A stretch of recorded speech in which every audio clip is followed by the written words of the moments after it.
Chapter 3. Bhramari, when the nervous system speaks in sound, integrated with scientific insights. For years, I carried the experience of Swami Ram's humming without language. I knew something profound was happening in that room. I could feel it in my own body. I could feel it again years later when my son slept in my arms to that same vibration. But I did not know what to call it. So, like many who had witnessed him, I used the phrase sound healing, a phrase true in form, but too small for its depth. Only much later did I come across a word that felt like a doorway into what I had lived: Bhramari. In yogic language, it means the humming breath, but that translation barely touches its power, nor does the simplified version often taught in modern classes. Bhramari, as Swami Ram embodied it, was not a technique, it was a state, a neural acoustic field generated inside the body and transmitted through vibration.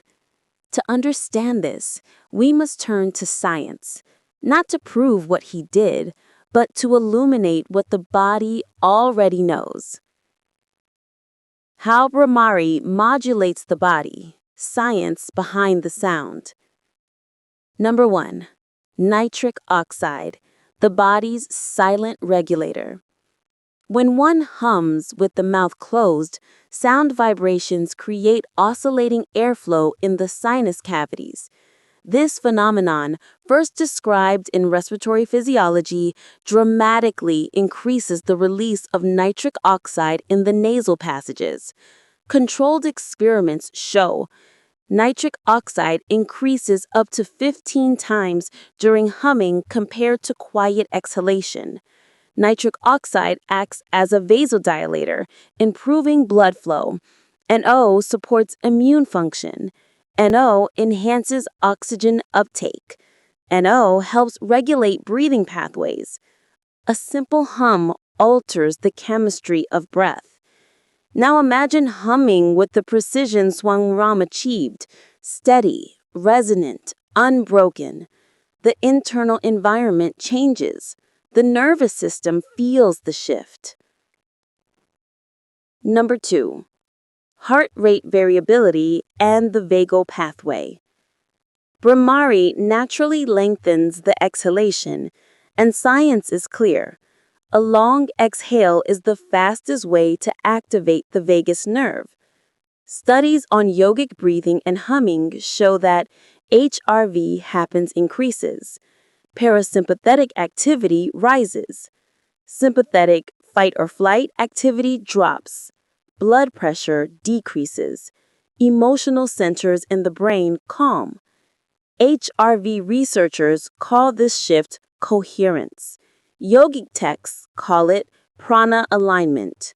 Swami Ram called it nothing. He simply entered it. Number 3. Cardiorespiratory coherence. Breath and heart in dialogue. When breathing slows to a gentle 5 to 6 breaths per minute, exactly the rhythm Bhramari induces, the heart and lungs synchronize.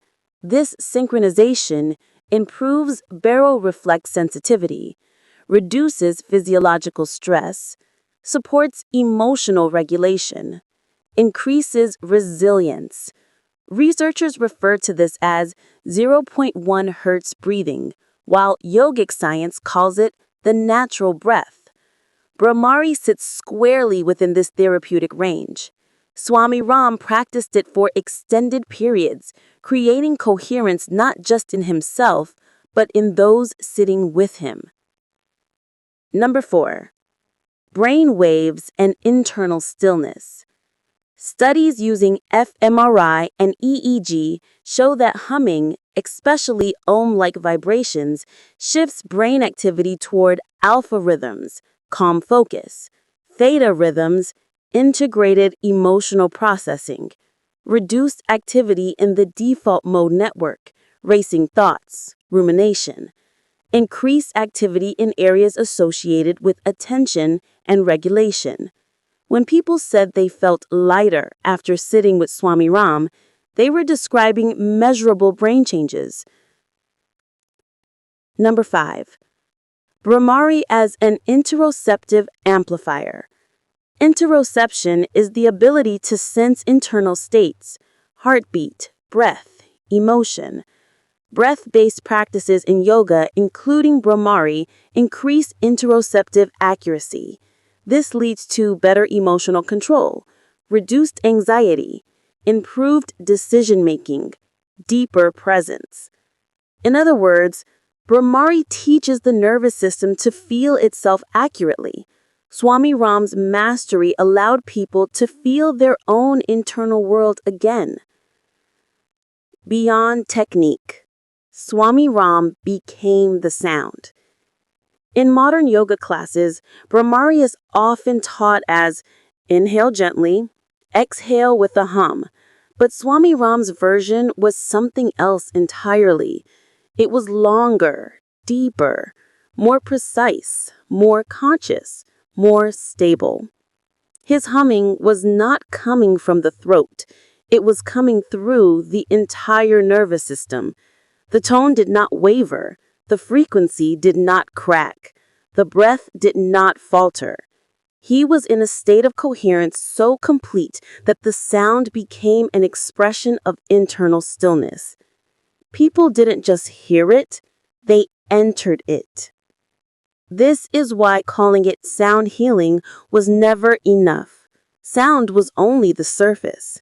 The transformation was happening beneath, inside the architecture of the human nervous system. The moment I recognized Bhramari in myself, I did not learn Bhramari from a teacher. I recognized it the night my son fell asleep to the vibration in my chest. In that moment, I understood what science has since begun to articulate. The body has states that heal themselves once breath guides them there. Swami Ram had reached those states with precision. His humming was the bridge. Why this chapter matters. Naming something gives us the ability to study it, understand it, and refine it.